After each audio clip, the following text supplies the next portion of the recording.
Yesterday morning, I woke up a little bit earlier than I usually do.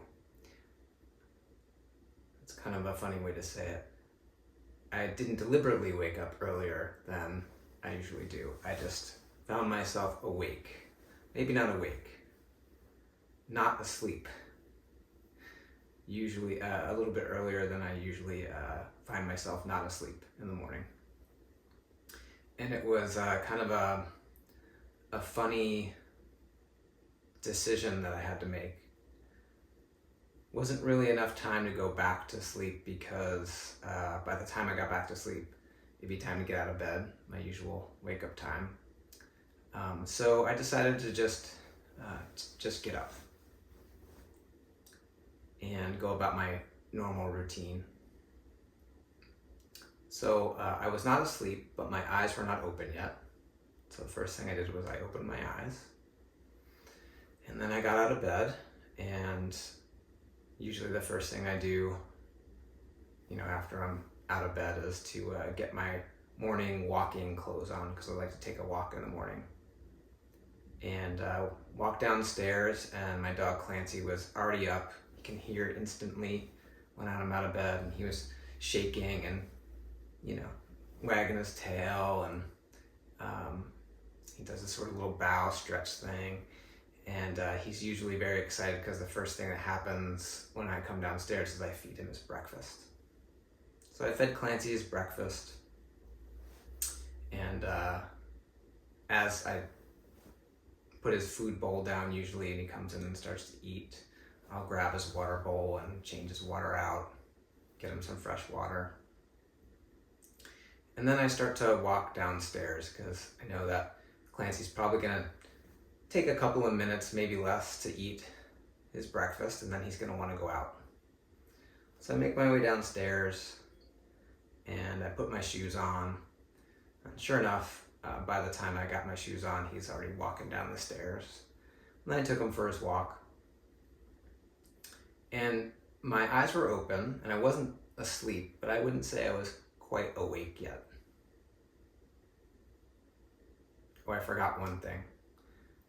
On the way back from bringing his water, filling his water bowl to putting it where his food is, I turned the coffee maker on. That's important. Sometimes I forget that step. Yesterday morning I didn't, so. By the time I get back from the walk, usually coffee is ready, so I'll bring Clancy in, take off his leash. He gallops upstairs and goes right back to sleep, usually.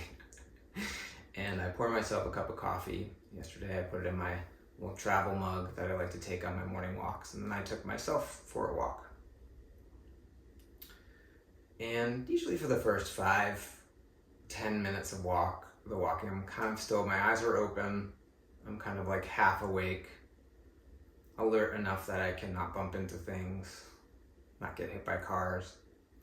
And then, probably about 10-15 minutes in, I'll start to feel awake. My eyes are open and I'm awake. Yesterday morning, it was probably about 4:45 in the morning. It's still pretty dark out. Not many cars on the street. Saw a fox run across the road. And as many of you know, I cannot help myself when I see foxes or deer or really any other animal, bunnies, sometimes birds, mostly mammals. Can't help myself but start talking to them. It just happens. I've learned to just get out of the way and not try to suppress it. And so I said, "Oh, hello, fox." The fox is probably like maybe 100 yards away. "It's good to see you. Good morning." There was a tone in my voice I noticed that was a little bit different when I usually see foxes. Haven't seen one in a while, and I've been sort of worried that maybe I'd done something to offend the fox community. And so there was a sense of relief in a way, but also just so much gratitude. Hello, good morning, fox. And then the fox turned around and sort of looked in my direction. I don't know if it was looking at me. I won't be so arrogant to say it was looking at me. Maybe it was. But I thought for a moment we were kind of making eye contact, just for a moment. And then it went on its way. So why did I see a fox yesterday? And why don't I see foxes on other days? Well, come back to that question in a minute.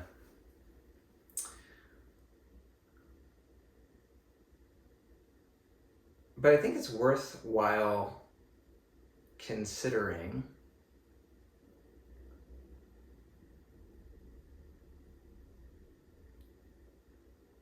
the experience of seeing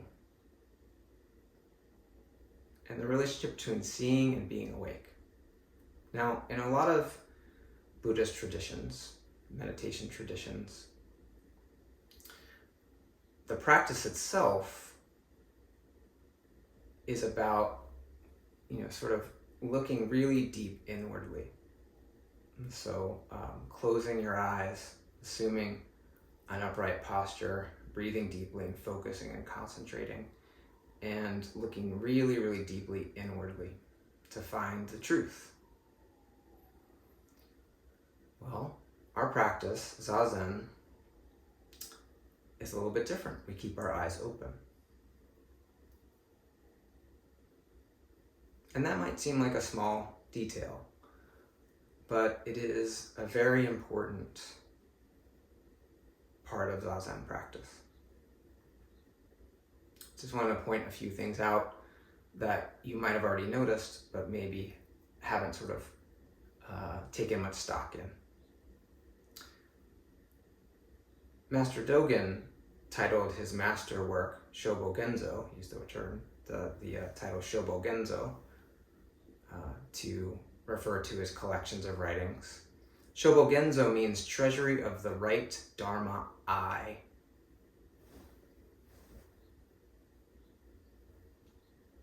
Shakyamuni, when he had his great enlightenment experience, had it when he saw Venus, the morning star. In the evening gata, may I respectfully remind you, life and death are of supreme importance. Time passes swiftly by and opportunity is lost. We must all strive to awaken, take heed, do not squander your life. Awaken, be awake. Now we can be awake with our eyes closed, but to be fully awake, we need to have our eyes open. That's part of the process.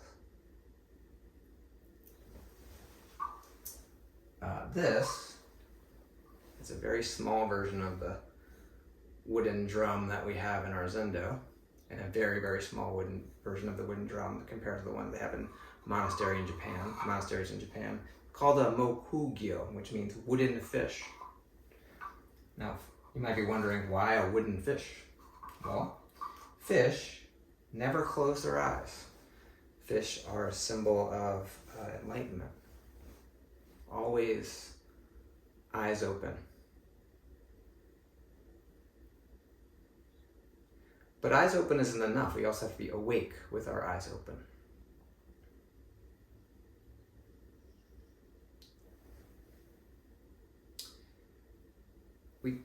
I think a lot of us come to Zen thinking that what we need to do is find this very deep, almost hidden, underlying truth. We need to look really deep inside, concentrate, uncover something. And so we ignore what's right in front of us. But that's not our practice. Our practice is to sit upright, breathe softly into the belly, keep your eyes open, and open the hand of thought. Let go of thinking.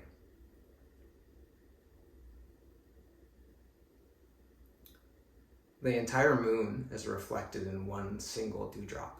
The shallowest, tiniest bit of water reflects the moon. Each moment reflects the essential universe. So the ultimate is in the phenomenal, and the phenomenal is in the ultimate.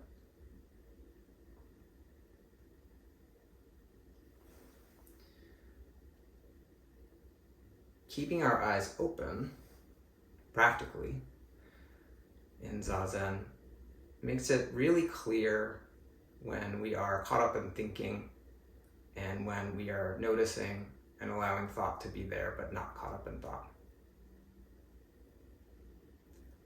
Uchiyama talks about, when he was younger, in his 30s and a young monk, he would fall in love like once a month with a beautiful woman who walked down the street. And then he would have maybe thoughts about what their life would be like together. And he took a vow of celibacy and was never going to be married. And so he would practice just like noticing and letting those thoughts go. And he said that having his eyes open, when he could see the wall in front of him, those thoughts just sort of evaporated. What's here right now is different than what our minds tell us is happening or what we're doing or what's important. So eyes open is an important practice.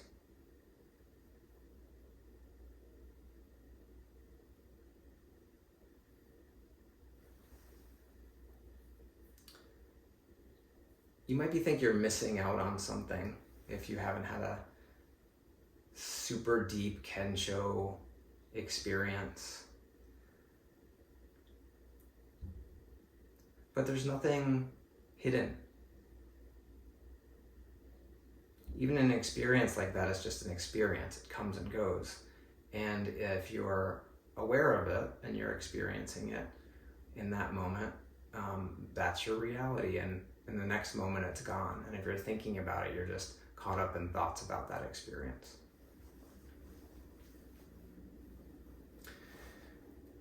There's a really beautiful poem that Dogen included in the Tenzo Kyokun, Instructions to the Cook, that I think does a really wonderful and beautiful job of pointing out an eyes open and awake posture towards reality. One that's not about looking deeply in and denying what's in front of us. So I want to read it to you. 1735. I'll just say something about that quickly.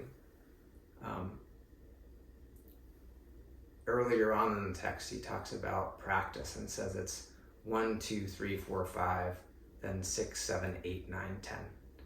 Sort of the idea that things kind of progress in an even, sort of expected order in life and in practice. 1, 7, 3, 5, random. Just like real life. It's all over the place. 1, 7, 3, 5. The truth you search for cannot be grasped.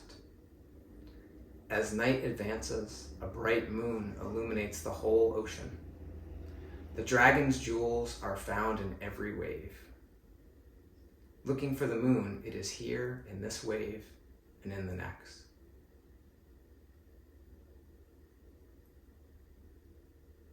So why did I see a fox yesterday morning? Why did the fox see me? The question, if you get hooked by it, drags you just deeper and deeper and deeper into yourself. And you're going to miss the fox, and you're going to miss the seeing of the fox. So why did I see a fox yesterday morning? I was awake, and my eyes were open.